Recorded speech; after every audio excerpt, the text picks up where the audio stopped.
నాగబాబు అయితే ఊరు వాడ తిరిగేస్తున్నారు. పవన్ కళ్యాణ్ ఓ పక్కన సినిమాల బిజీలో ఉంటాం. మొన్నటిదాకా హరిహర వీరమలు షూటింగ్ అయిపోయిన తర్వాత ప్రమోషనల్ వర్క్, ఆ తర్వాత విజయోత్సవాలు, ఆ తర్వాత ఇప్పుడు ఉస్తాద్ భగత్ సింగ్, ఓజీ ఇవి కూడా తొందరగా పూర్తి చేసేసుకుంటే డబ్బింగ్లు ఇవి తను ఇక పూర్తిగా రాజకీయాల్లోకి మమేకం అయిపోవచ్చు. స్థానిక ఎన్నికలు త్వరలో వస్తాయి కాబట్టి ఆ టైంకి ఈ సినిమాలన్నీ క్లియర్ అయిపోతే అది పబ్లిక్లో ఈ సినిమాలు వచ్చేస్తే ఆ ఇంపాక్ట్ ఉంటుంది. ప్లస్ ఫైనాన్షియల్గా బాగుంటుంది కాబట్టి ఆ పని మీద కాన్సన్ట్రేట్ చేస్తున్నటువంటి నేపథ్యంలో కార్యకర్తల దగ్గరికి, నాయకుల దగ్గరికి గ్యాప్ రాకుండా చూసుకునే పనిలోకి నాగబాబు దిగారు.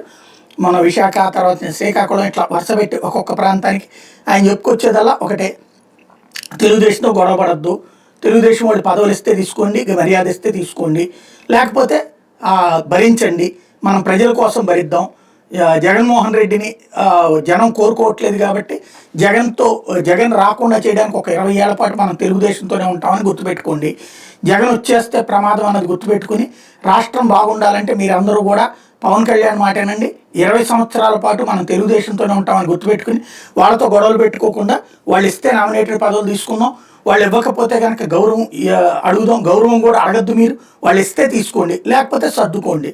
ఇది నెంబర్ 1. నెంబర్ 2 వచ్చేటప్పటికి వాళ్ళకి సంబంధించి వ్యక్తిగతంగా మీ అభిప్రాయాల్ని అట్లా రుద్దుకోవద్దు, లేదా పోరాడద్దు, గొడవ పడద్దు.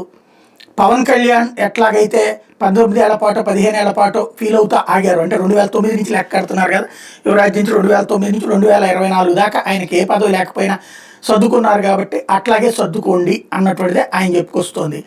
ఇంకొకటి, ఇక్కడ క్యాడర్కి సంబంధించినటువంటి ఇష్యూస్లో వివాదాలు పడద్దు, ఇప్పుడు వీళ్ళ సమస్యలు పట్టించుకునే వాళ్ళు ఎవరు అన్నటువంటి పాయింట్ రాకుండా త్వరలో కార్యకర్తలను విడివిడిగా కలిసేటటువంటి ఏర్పాట్లు కూడా చేస్తానన్నటువంటిది ఆయన చెప్పుకొస్తోంది.